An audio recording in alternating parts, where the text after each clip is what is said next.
Hello everyone, it is me. I am back with another video, and today we're doing another sketchbook tour. We're gonna get straight into it because these videos usually end up pretty long. So we'll start with the stickers. This one is by me. If you want one, I'll leave the link below. This one is by Scribe Less. Elmo's Gonna Sue is by Bee and Bonnie Creations, and these two little ones are by Sparkle Snake Designs. So I'll leave all their links in the description if you want to get some for yourself. This is a spread that I did for a video. It's all Stardew Valley NPCs. So we've got Sam, we've got Penny, Krobus, the Wizard, Clint, and my boy Harvey, because I love him. He is my husband. And I'll leave the link to this video in the eye if you're interested in watching it, because it was a lot of fun. I enjoyed making it. These are Spark Plug's album covers. These two are set in like the late 70s, early 80s, when Spark Plugs just consisted of 3 people. So we've got Flex, Rusty, and Butch. I think Stranded is my favorite. Right side up, I think the concept is cool. Not a fan of how I executed it, but Stranded, I love it. It's great. This page is a little bit sparse, but that's okay. We've got my character Dandy, who is a vampire, and his boyfriend Rudy, who is a werewolf. Not that you can really tell in this drawing, but that's fine. And Dandy is a vampire born in like the Victorian era, so he really loves Victorian era clothing, but I feel like he would have gone through like his emo phase back in the 80s, so that's definitely an idea that I think I should explore a little bit more. This was going to be for an Ohuhu review video, but shipping took a little bit longer than expected, and by the time the markers actually got here, I wasn't interested in coloring this anymore, but I still like it. I think Link looks really adorable in this one. Then we have Kip and Flex in their natural habitat. Flex is putting crumbs all over the bed, and Kip is just absolutely horrified because he has to sleep in that later, and he doesn't want freaking spikes in his back while he's trying to get cozy. I had a lot of fun with this one, and I especially like this little sketch of Flex in the background. Here we have some sketches of Erin. Not really the biggest fan of how they came out, but it's fine, doesn't really matter. And then this is if Erin had a YouTube channel and she invited her brother Adair on for like Big Brother Does My Makeup challenge, and he's just putting her in a headlock trying to get this mascara on. But he's really concentrating. He's doing his best, and that's all we can ask for. Then over here, this is Rusty's brother Dennis. I designed him years before my Tom Selleck obsession kicked in, and I'm thinking I might have to redesign him because he looks way too much like Magnum PI. But here he is, stuck in a Y loop with baby Adair and baby Erin. A man's just trying to put up a shelf, please leave him alone. Then on this page, I was designing parents for Jean, and it was at this time that I decided that Lionel and Jean should be brothers. Before this, they were just 2 completely separate characters, but I was like, you know what? I actually like them as brothers. They can be brothers, and I think they look so cute, just vibing out together. These are their parents, Juniper and Ozzy. They're old punks. They love to color their hair together. They love to like coordinate their outfits. And I really like how they turned out, especially Ozzy. I think he's adorable. And I do think I succeeded in taking pieces of the existing characters, Jean and Lionel, and translating it into parents for them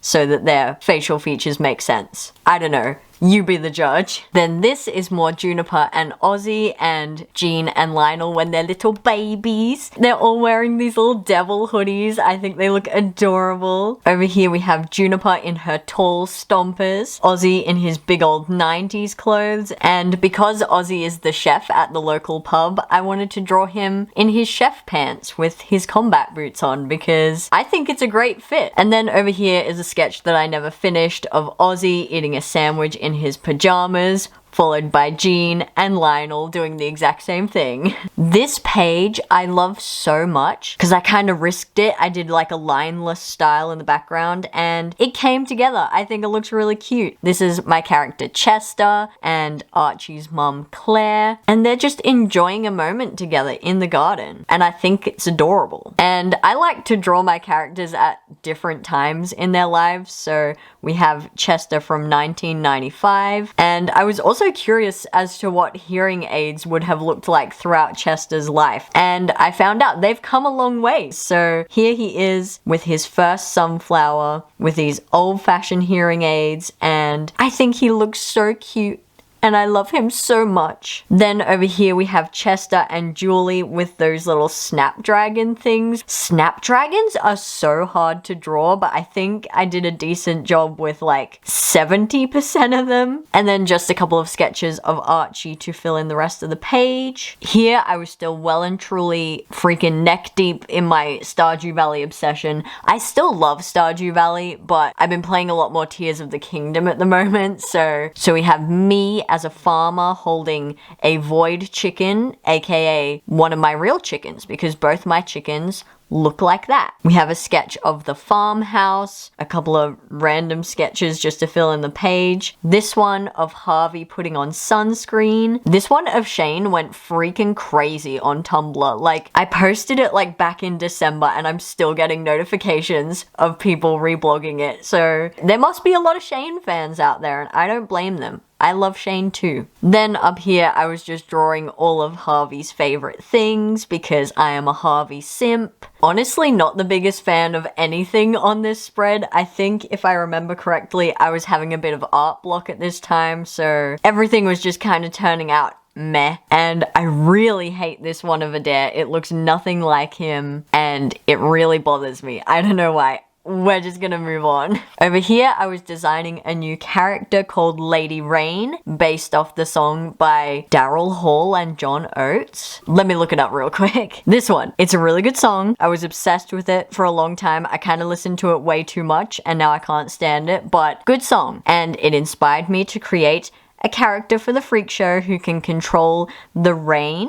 Perhaps other weather too, I'm not sure yet. Not sold on the blue color palette, surprisingly. I was thinking like rain, blue, but I actually like this sunset color palette a little bit more, so we're still working on that. I also really love this one of Sunny. I have another character named Nova who can control nature, so I feel like her and Lady Rain get together all the time to prank Sunny. And this one always makes me laugh and it's so dumb. This is my 467.9-month-old son Adair. You have to be nice to him. Then we have a sketch of Sparky. I ended up coloring this one digitally, so I will put that on the screen here for you to see. Then over here we have Sparky again. Tabitha's being so nice. She's like, oh, do you want me to sew up your jeans for you, sweetheart? And he's like, oh no, they're meant to be like that. And she is so confused. She's like, what do you mean they're meant to be like that? You mean you paid extra for the holes in your freaking jeans? This is another one of my favorite spreads.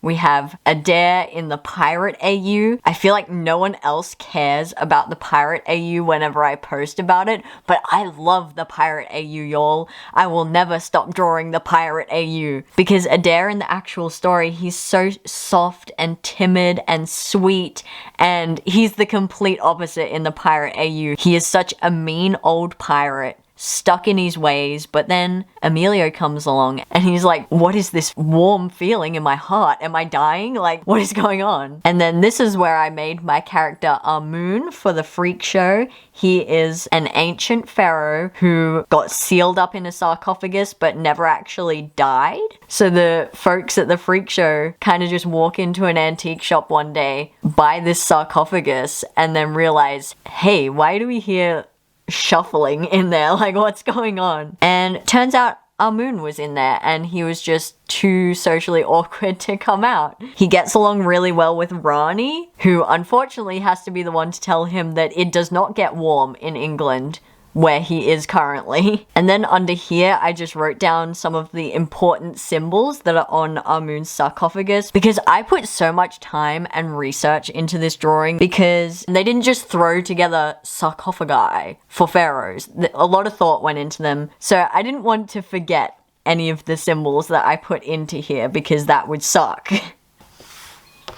Oh my god. This was my freaking... I had like a week where I had a Fifi and the Flower Tots hyperfixation, and I thought Stingo was like so gender. I I'm not going to elaborate. If you know, you know. If you don't, I don't know how to explain it to you. Then we have this one of Julie when they're all grown up working at the florist shop, and they're so cute. And I think these turned out really cute. I love them a lot. Then down here, I'm pretty sure it was Julie's birthday when I drew this, hence the party hats, and they're just having a little tea party together, and it's so colorful and sweet, and I love it. And this was when I had the very sudden realization that Dandy looks like Count Von Count from Sesame Street. Not intentional whatsoever, but I'm not mad about it. I kinda love it. So I did the classic meme format. They're the same picture.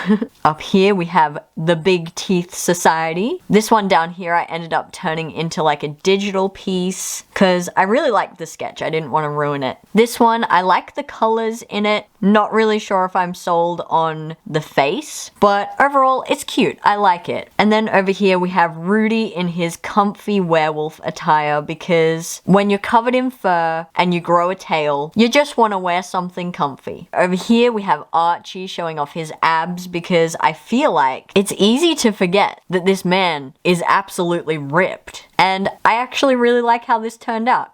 I don't have any complaints. Then to fill in the rest of the page, I just went on my Instagram and was like, hey, what should I draw Archie doing? So these were all like based off suggestions. We've got a little pride flag, because if it wasn't already obvious. One of them queers? And so are 99% of my characters. Then we have Adair showing off his biblically accurate ass. It follows the golden ratio. Is that what it's called? The golden spiral? That mathematical spiral that's like meant to be perfect or something? I don't know, but the curve of his ass follows the spiral, and that was unintentional, but I love that it's a thing. Then we've got some stamps that were on the front of a package that I got, and I thought they were really cute. And then under here, we have something very special. This was from when I was tabling at a convention and I was walking around and I recognized someone there, and I got talking to them, bought some stuff, and they gave me something very special. And I will treasure it for the rest of my life. Little Dwayne! I really love this sketch. It is of Adair back in like the 90s when he was a young stunner playing his guitar, singing on stage with the spark plugs. Here's him jamming with his dad Rusty, who is just bing bonking on his bass. Up here we have a pretty shoddy drawing of most of the spark plugs. Erin's not there, I don't know why. Then over here, I really like how this turned out. This was just an excuse for me to draw Rick with his titties out, but it turned into like such a nice drawing. I was not expecting it to turn out this good. I'm so proud of it. Especially how I managed to make Daryl look transparent, because if you don't know, Daryl is a ghost who haunts the local pub.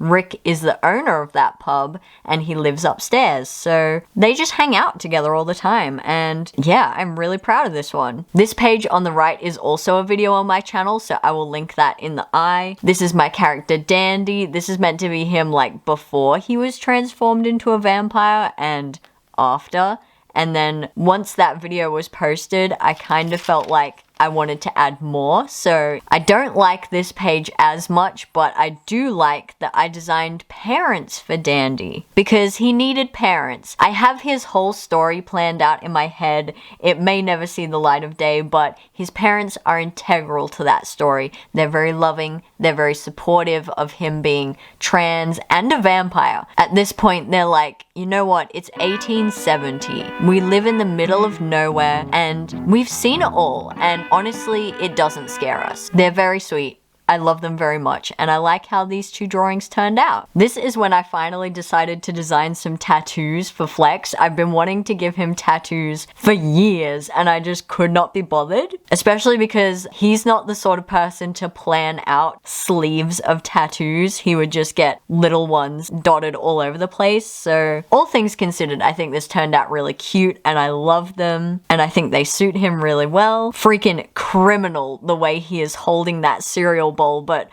for some reason I just couldn't figure out how to draw him holding it normally. I tried so many times and I just got fed up, and I'm like, you know what? He can hold it like that. he's chaotic. This one up here I colored digitally because I love it so much as a sketch, and I really like the way it turned out when I colored it digitally too. Then down here we have Flex getting tattooed by Juniper. He's sitting like a champ. They get along great. Then over here, this is another one where I'm like, how did I do that? I am in love with the colors of this. How did I do that traditionally? This is Butch in the boxing ring getting absolutely pummeled by an unknown opponent who you will meet on the next page, I'm pretty sure.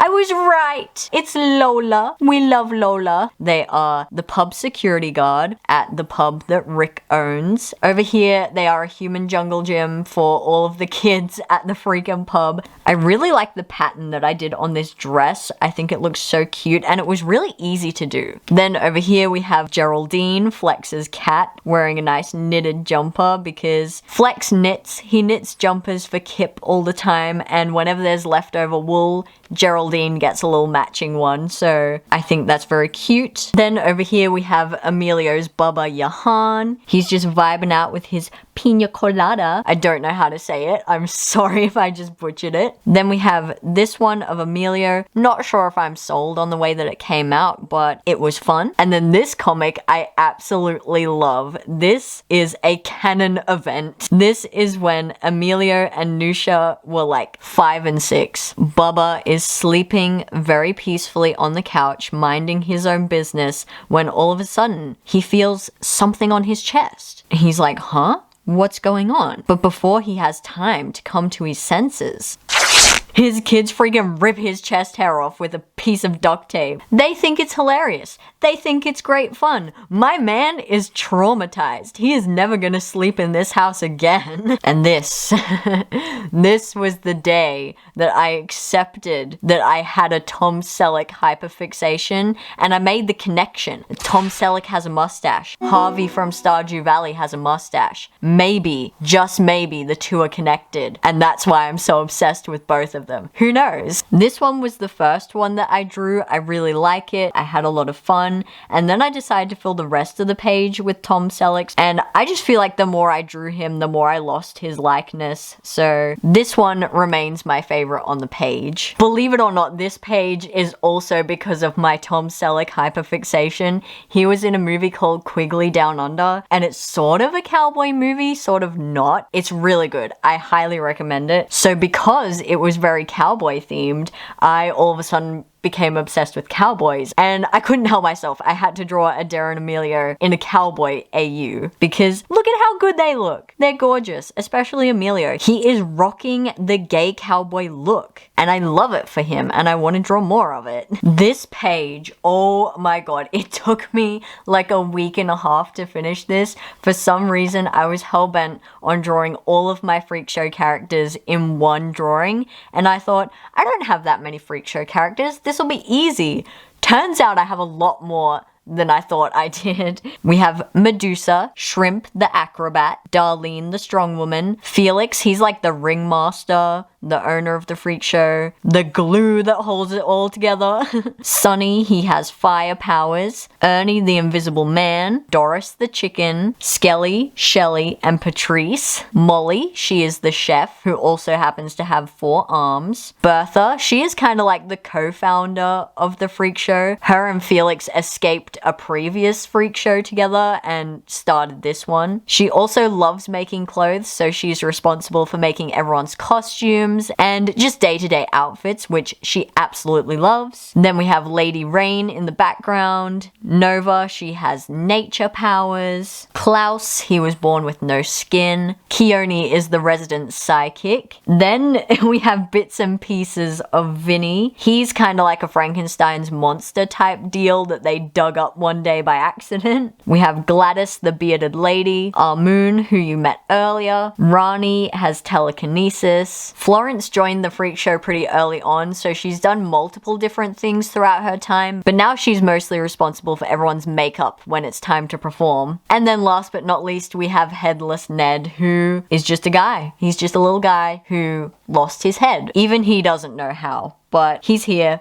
and that's all that matters. This was another spread that took me like a week to finish, but I do really love how it turned out. These are some of the cars that my characters own, because I sort of had this realization where I'm like, I create the universe that my characters exist in. They can have really cool vintage cars, even if in the real world, none of them would be able to afford really cool vintage cars. So up here, this is Butcher's car. It is a green 1974 Chrysler Valiant. It would make more sense for him to have a van because he plays the drums, but I feel like Chryslers, if you can fit a dead body in the boot, I'm sure you can break up your drum kit and fit that in there too. Then we have Kip's 1974 Ford Escort. This one, if this were the real world, there is no way. This is Erin's 1970 Holden Monaro. Those things cost like $250,000 these days, so there's no way. But this is my world, and I think she would look really freaking cool driving a Holden Monaro, so she's getting a Holden Monaro. I don't know why I feel like I have to justify this while doing this action with my hand. And then this one we all know, if you've been on my channel before, this is Archie's Beetle. He's been driving a Beetle since I created him back in like 2015. Then we have Flex's 1985 Volkswagen Transporter Combi. He painted the flames on the side himself because obviously it's Flex, what do we expect? Then down here we have Emilio's 1988 Fiat 126. I saw one of these for sale on like Facebook years ago and I wanted to buy it so bad, but it would have been a ridiculous waste of my money. So I'm living vicariously through Emilio. He gets a pink Fiat and he names it Andy after Molly Ringwald's character in Pretty in Pink. And he loves that car so much. Then this is another one that you might recognize. This is Adair's car that he's had since I first made Adair. This is a 1976 Holden HJ panel van. And my dad used to have one of these and I freaking loved it. And I was so sad when he had to get rid of it, but it was just falling apart by the end. So I'm keeping it alive in my art. Then up here, both of these belong to Rusty. He has a 1974 Holden HQ Kingswood Ute and a 1975 Honda CB 750. Cars and music, they are Rusty's passion. So he has his ute, which he absolutely adores, and then when he feels like just zipping around town, he gets on his motorbike. And Adair, he's ridden the motorbike once and never again. He hated it. He nearly threw up. He likes to be encased in metal when he's going 100 kilometers an hour. Then here I decided to do some more album covers, and I kind of wanted them to be in chronological order, so I just printed out like the first two from the sketchbook and then started filling in the rest. So here we have Butcher's solo album, I Can't Sing for Shit, a collection of nothing but drum solos, because I think it's pretty self-explanatory. He's the drummer of the band. He can't sing. He has no business releasing a solo album. And then we have Three Men and a Baby. I wonder where I got the inspiration for that. This was their album released in 1982 when Adair was born. Then down here we have their album from like 1984, 85. That's when Kip joined the band, so they released their album We Found Ourselves a Piano Man, and it kind of looks like they kidnapped him, but I promise he is a willing participant in the spark plugs. Then, can you guess what game I was playing? Could it be Tears of the Kingdom? We've got our boy Raru. I love him. Then I really like the colors on this page. I don't know if it's obvious, but Archie originally wasn't meant to be in this drawing. It was just going to be Monty and Julie, but I really didn't like the way that they were positioned on the page. Didn't feel like erasing it, so I kind of crammed Archie in there last minute. But he's tall. It's hard to cram him into spaces like that. Then down here we have Julie trying broccoli for the first time, discovering that it's like eating a little tree and being confused and perplexed. Then we have Julie and their partner Elijah in like their late teens, early 20s, being all adorable. Then a little sequence of Julie waking Archie up at the crack of dawn, being like, it's morning time, scaring the crap out of him. And then we have Archie and Julie playing pretend with a little paper laptop. And Julie is a brutal receptionist. Archie does not have an appointment to see Dr. Pink Ted, and I don't know if Julie's gonna let him in. This drawing I did towards the end of May. I think it might have been the last day of Mermay. I was like, I have to contribute. I must. I'm sorry. And I really like how Felix turned out in this one. I think he looks really cute in green. I think Sunny looks a bit stiff. I don't know. I'm not completely sold on this drawing, but there's elements to it that I like. I do really love this little drawing of Daryl, the local pub ghost. He just looks so sad, but he's in yellow. And then I tried to do another one of Mermaid Felix, but I don't like that one. And then Adair getting some more action over here. So this is Adair and Fern, their first kiss. It was idyllic as hell. And I had a lot of fun drawing this. I'm really liking the whole lineless background where I just go in with watercolor and whatever happens, happens. Because when it works, it looks good. When it doesn't work, we just don't talk about it. Not 100% sold on how this one turned out, but this is Flex at his job. He works at a Video Easy and clearly it's not going very well for him today. And then this is his boyfriend Kip. I didn't finish this one, but they essentially have the same job, just different genres. Flex works at the Video Easy, Kip works at the local library. Then down here, Flex is just chilling with some aliens, because that's a very Flex thing to do. And then this is a comic about like the classic 2000s trope of like taking people's glasses off when you give them a makeover. So here is Flex giving Rusty a makeover. He takes off Rusty's glasses. Rusty can't see shit without his glasses. Man is legally blind. And Flex just realizes the glasses don't make a difference. You look exactly the same. So he tells Rusty to put them back on because they're cute. And then this is another one of my favorite spreads in the entire book because I just think it is adorable. They're kind of like character sheets, I guess. This one is of Kip. He loves reading and writing, playing piano, painting and decorating, and Flex, of course. He's also down with the tism. So I drew him playing his keyboard, drew him in his favorite outfit, and then I drew him as a little baby reading a book. And if you couldn't tell, this man is literally the sun. Just look at him. He is adorable. I love him very much. And then after doing that, I had to do one of Flex. I have no choice. Flex loves jamming with mates, watching movies, knitting jumpers, and Kip, the literal sun.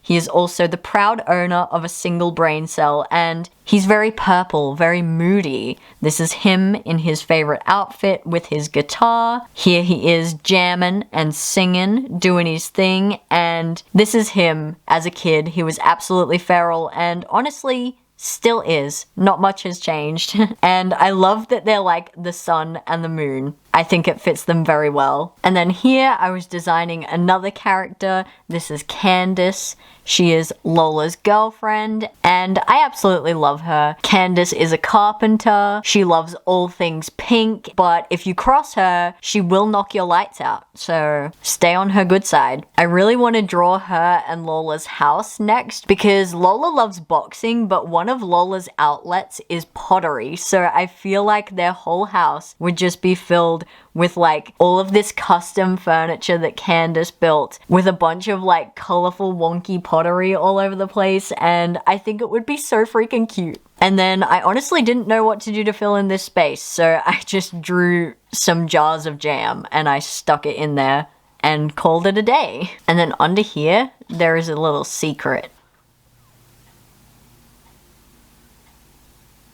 I'm just gonna cover that one back up. And then that is the end of the sketchbook. We've just got swatches and old washi tape that I was using for borders and all of my character names in the back so that I don't forget them because there's so many of them by now. Let's see what's in this envelope. This is just a pen sketch on some note paper. Not my best work, but I do actually really like it. So I kept it. A scrap, some more scraps. This, if you're wondering, is the brand of this sketchbook. I honestly really loved this paper, so if you find yourself using similar mediums to me, watercolor, colored pencil, maybe some ink here and there, I would highly recommend this. I have already started a new sketchbook. I decided to go with something different this time just to spice things up. And there will be a video coming out of me doing the first page and setting it up and all that. If that's something you're interested in seeing, make sure you subscribe so you don't miss it. It should be coming out like a week after this video. And if you want to keep up with what I'm doing as I'm doing it, I post pretty regularly on my Instagram. I will link it down below. And yeah, that's the video. Hope you enjoyed it. I certainly did.